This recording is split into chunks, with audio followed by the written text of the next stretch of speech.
Hello, I'm Gil Zilkha. Welcome back to my channel, Essential Classical Music, where we look at the best recordings of the classical music repertoire. This video is taken out of my larger video on best choral recordings. I hope you enjoy it. All right, now we go way back to really the beginning of the Baroque period. Claudio Monteverdi, Italian composer, who sort of is the bridge between the Renaissance and Baroque. And this work, Vespro della Beata Vergine, Vespers of the Blessed Virgin, also often referred to as the Vespers of 1610. It's sort of functions as that bridge, almost like Beethoven's Eroica between the classic and the Romantic period. It takes that basic meditative Renaissance choral tradition, but spruces it up. It makes it more theatrical. I'd even say sensual. It's a really rich, beautiful sounding work. I'll tell you a story. I was working at a music store about 30 years ago that had a fairly small classical section, just one row. And I used to put on this recording of the Monteverdi Vespers quite often because I loved hearing it with all those speakers, that surround sound effect. And people used to eat it up. And I remember this one fellow, he asked me what it was, and I pointed out to him where it was in the bins. And then he walked around for about 10 minutes, and he was ready to buy it. And then both copies had already been bought, so I had to sell him the one that I was playing. And I remember as he was leaving, he was Australian, and he said, "So I guess Monteverdi's pretty hot, eh?" I never forgot that. Yes, Monteverdi's pretty hot. And my top choice for this work is actually the recording that I was playing in that record store, and that is John Eliot Gardiner, his second recording with the Monteverdi Choir and the English Baroque soloists, as well as His Majesty's cornets and sagbutts. This was the one recorded in 1989 at St. Mark's Cathedral in Venice. Incidentally, that is where Monteverdi ended up for the rest of his life. He was originally in Mantua, and he was horribly abused by his employer, and he wrote the Vespers as sort of an audition piece to get out of Mantua. So it probably was performed at the St. Mark's Cathedral. We don't know for sure, but here it just sounds gorgeously opulent. It's a little bit muddy with the reverberation, but I think it still works for this piece. The singing here is just incredible. The dexterity, the rhythmic excitement, even without being too fast. Like, for example, the Nisi Dominus movement. It's this wonderful, joyful, rhythmic, energetic movement.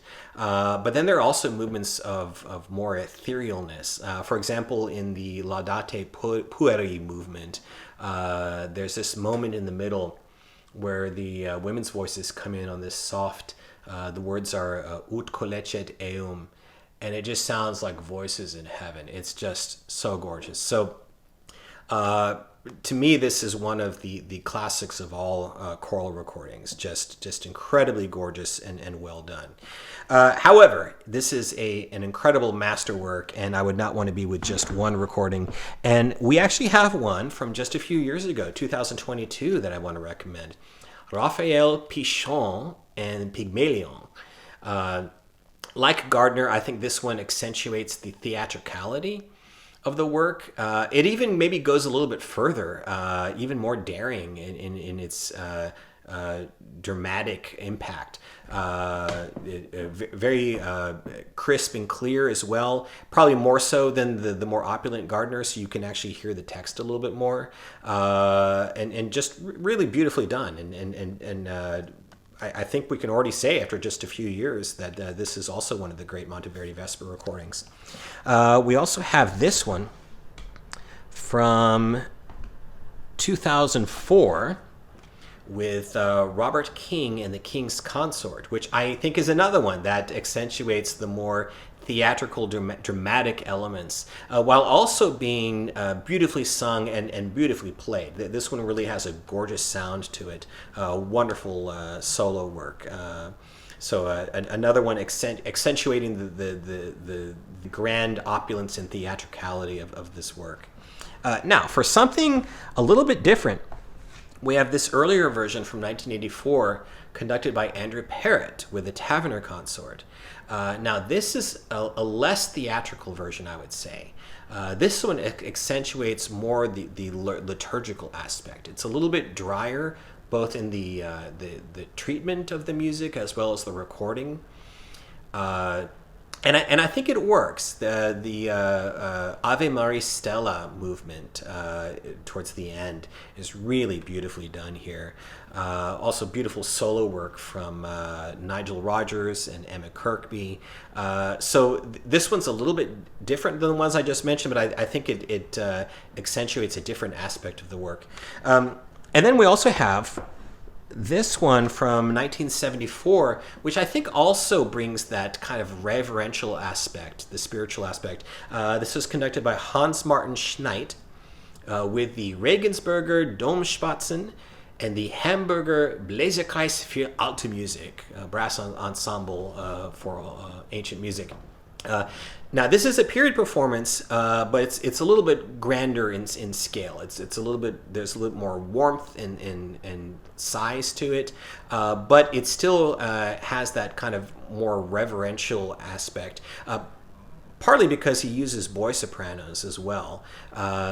This one is really a majestic version. The final movements, the more tranquil movements, Ave Maria Stella as well as the Magnificat, really conclude the work gorgeously. So again, another recording that kind of gives us another aspect of the work. As does this version from 1988 with Jordi Savall and the Coro del Centro Musica Antica di Padova, as well as La Capella Real. This is more of a lush sounding, I might even say sensuous version. Some of the text is actually from the Song of Solomon, which is actually about sensuous dialogue between lovers. So that is an aspect of the work, and I think it comes through here. There's a richness to this version and a beauty to the sound, both of the singing and the recording quality that really, again, it gives us another aspect of the work. And along the same vein, I would say, is this one from 1986, conducted by Philippe Herreweg with his La Chapelle Royale, Collegium Vocal Ghent, as well as the Les Sacboutières de Toulouse. You have to use these old instruments, incidentally.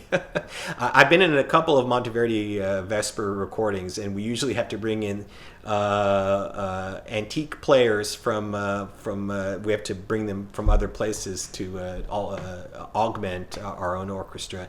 But anyways, this version I think also brings across that ethereal kind of sensuous quality. With Herreweg, of course, you often have the beauty of sound. This one has a little bit more of a gentleness to it, as opposed to, say, the more dramatic Pygmalion recording.